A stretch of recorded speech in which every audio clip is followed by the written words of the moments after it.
Premières vacances, c'est l'histoire de Ben et Marion, deux trentenaires qui se rencontrent un soir sur Tinder et qui ont la folle idée de partir le lendemain en vacances alors qu'ils ne se connaissent pas du tout. Voilà. Donc c'est vraiment ton premier rendez-vous Tinder? Et toi, c'est ton premier? Non, non, c'est pas ton premier. Je sais pas, j'ai pas compté. 30-40. 30-40? Mais tu joues vraiment comme un sourd. Tu veux partir en vacances avec moi? Comment? Tu la connais depuis combien de temps? Depuis ce week-end.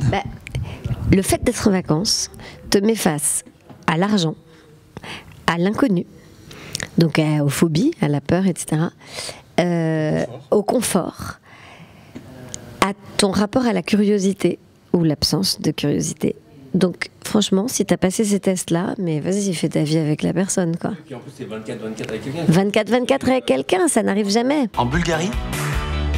Et pourquoi la Bulgarie? T'as oublié ce que c'était que les vacances en couple. My name is Svetlana Veselinova Gergova Dolapcheva. Waouh, c'est très long. Fais gaffe, il y a plein de trucs rouillés là.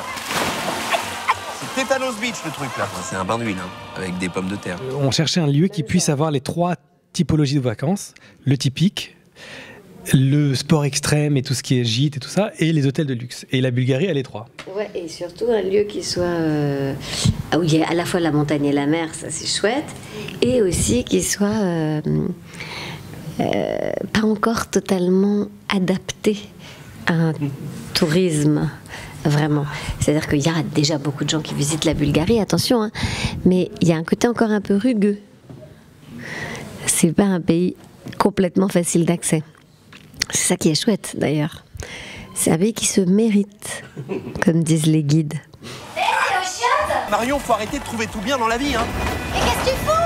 On saute! Viens! Ah, il m'a eu ce lit. C'est officiel, on est au paradis, hein. Il y a que du marbre. You have to go. What? Alors, la spontanéité dans le cadre de l'impro, c'est très simple, hein, c'est qu'on joue sur nos natures, en fait. Et en fait, on connaissait très très bien nos personnages qui sont pas si éloignés de ce qu'on est nous.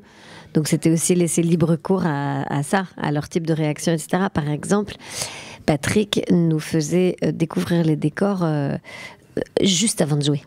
Donc, on avait une réaction immédiate sur la découverte des lieux.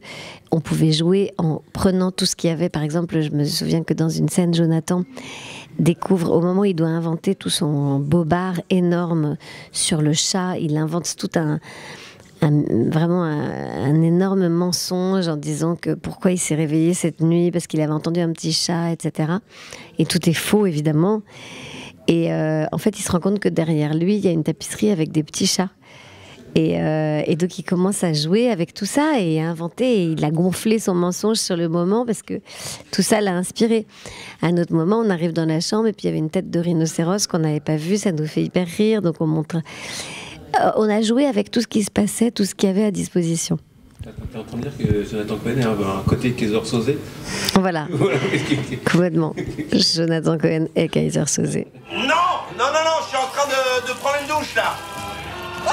Ah, j'ai marché sur un rat mort là, fais chier là. Non, les vacances c'est au minimum déjà un peu de sable propre, ok, et une eau qui ressemble pas à du coca. Moi, ce que j'aime chez les Français, c'est que vous êtes toujours avides d'aventure. Je peux visiter les toilettes quand même? Le foulard, tu vois, ça veut dire que c'est occupé.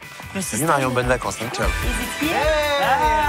Je suis pas en Erasmus, Marion, j'ai passé l'âge, excuse-moi. Canyoning! Canyoning!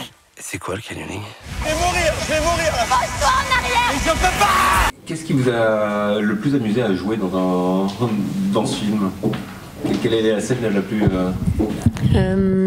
Moi, j'ai pris beaucoup de plaisir à toute la partie un peu aventure. C'est-à-dire la scène dans le train qu'on a partiellement improvisée, la scène du canyoning, bon, qui est mémorable parce qu'on a vraiment eu très très peur et que Patrick nous avait pas du tout dit que ça allait être vraiment super flippant. Je pense qu'il n'avait pas mesuré complètement qu'on allait être sur une falaise à pic, harnachée, mais vraiment ne connaissant rien au canyoning. Donc à un moment donné, il fallait y aller hyper vite. Et on était filmés dans une circonstance qui nous semblait absurde et très dangereuse. Donc ça... c'est-à-dire qu'en fait, ils découvraient vraiment, on avait un décor par jour quasiment. C'était le principe du film. Oui, mais il a fait des repérages quand même. Ouais, mais le canyoning, on l'a trouvé vraiment au dernier moment. Hein. Tu l'as trouvé très tard, le canyoning, pendant le tournage.